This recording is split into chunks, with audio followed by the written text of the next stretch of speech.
Welcome back to our podcast dedicated to international press review. Thailand aims to conclude negotiations on a free trade agreement with the European Union by the end of this year.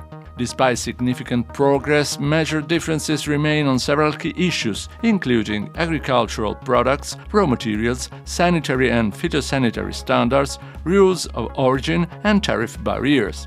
According to the Bangkok Post on July 17, European representatives also expressed their support for Thailand's candidacy to join the Organization for Economic Cooperation and Development.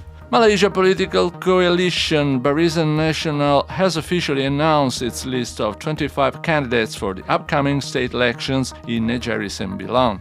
Leaders of the alliance stated that the candidate selection was the outcome of negotiations among coalition partners, guided throughout by the objective of achieving the broadest possible consensus. The news was reported on July 16 by sinchu.com.mi. The government of Laos has outlined a strategic plan to achieve the economic growth objectives and macroeconomic targets approved by the National Assembly. Key measures include controlling inflation through the stabilization of the Lao Kip, increasing foreign exchange reserves, and promoting exports. The news was published on July 16 by the National Defense magazine. Economists have revised upward Singapore's economic growth forecast for 2026. The improved outlook follows the strong performance of the country's gross domestic product, which expanded by 5.7% during the second quarter of the year. According to the same experts, the city-state's economy is now expected to record annual growth of approximately 4.8%. The report was published on July 15 by the Business Times. Despite ongoing turbulence in global trade, the Eurocharm Business Confidence Index in Vietnam rose to 79.7 points during the second quarter of 2026, approaching its highest level in the past 7 years. The survey also found that 63% of businesses view current economic conditions positively, while 69% expect further improvement over the next quarter. The news was reported on July 15 by baomoi.com. Taiwanese authorities are preparing to examine a draft law regulating the use of drones. The proposal will be discussed on Thursday by 3 committees of Taiwan's Legislative Yuan: the Economic Affairs Committee, the Foreign Affairs and National Defense Committee, and the Finance Committee. The initiative has already attracted substantial investment into the country's financial markets, particularly in the military and defense sectors. The news was reported on July 14 by ftvnews.com.tw. The Bangkok Art Biennale Foundation, in collaboration with Thai Beverage Public Company Limited and other partners, is presenting the exhibition The Spirits of Maritime Crossing – Souls Across the Ocean 2026. Now in its second edition, the exhibition is being held in Italy alongside the Venice Biennale and aims to strengthen diplomatic and cultural relations between Thailand and Italy. The news was reported on July 14 by thairath.co.tw.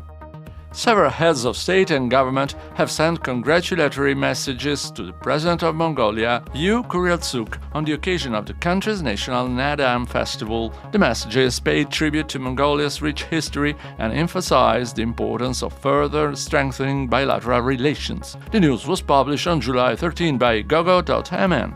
News of the publication of a new book by renowned Indian classical music scholar and singer Pandit Ritaur Sainial has attracted considerable attention in India. His latest work, entitled Resonating Eternity, was officially presented during a ceremony held in Altare in the Italian province of Savona. Published in both English and Italian, the book is expected to contribute to the strengthening cultural relations between India and Italy. The story was reported on July 13 by amaruyala.com.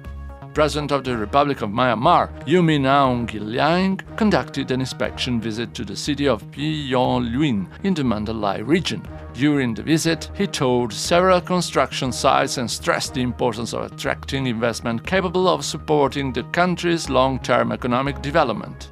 The news was released on July 12 by moi.gov.mm. Delegates attending the 8th Congress of the Socialist Women's Union of Korea have arrived in Pyongyang. Representatives from across the country were welcomed by senior officials from the Central Committee of the Workers' Party of Korea and other state institutions.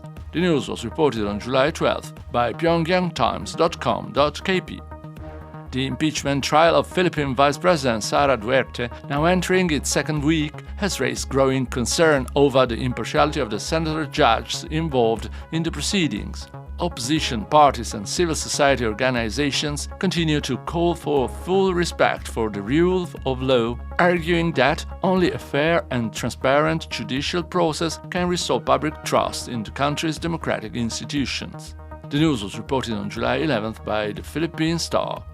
In Brunei, final rehearsals have taken place for the celebrations marking the 80th birthday of the Sultan. Ministers and senior government officials participated in the preparation as they will oversee the organization and coordination of the national celebrations. The news was reported on July 11th by BorneoBulletin.com.bn. And that's all for now. Thanks for your attention and stay tuned.